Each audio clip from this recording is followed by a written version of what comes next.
Depuis la première édition des Andorres, un an s'est écoulé, et en un an, on a vu un certain nombre de progrès en termes d'accompagnement des équipes de recherche sur la gestion, le partage et l'ouverture des données. Donc ça, c'est un point tout à fait significatif, qu'on le retrouve notamment dans l'écosystème Recherche DataGouv, avec de plus en plus d'ateliers de la donnée sur le territoire.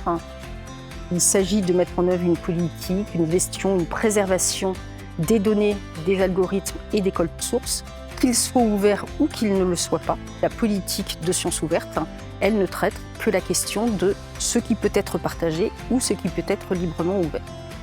La gouvernance des données de la recherche s'entend en réalité sous deux angles. Il s'agit tout d'abord de savoir quelles sont les règles, quel est le gouvernement au sens large qui doit s'appliquer en matière de données qu'on peut qualifier en tout cas de données de la recherche.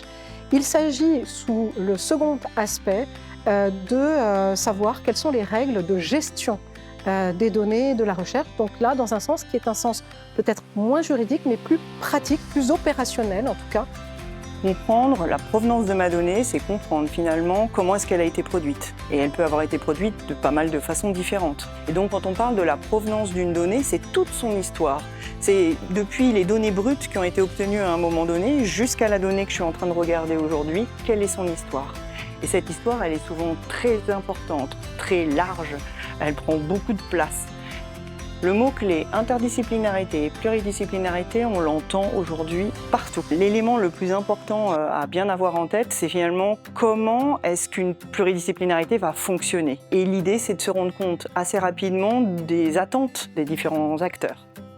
L'université Paris-Saclay doit relever d'importants défis dans les années à venir. Alors, en particulier, bien sûr, il s'agit de généraliser tout ce qui est ouverture des publications, également limiter l'augmentation des frais de publication. Et à ce niveau-là, nous allons développer nos propres presses ouvertes qui vont permettre de proposer un modèle éditorial alternatif de qualité.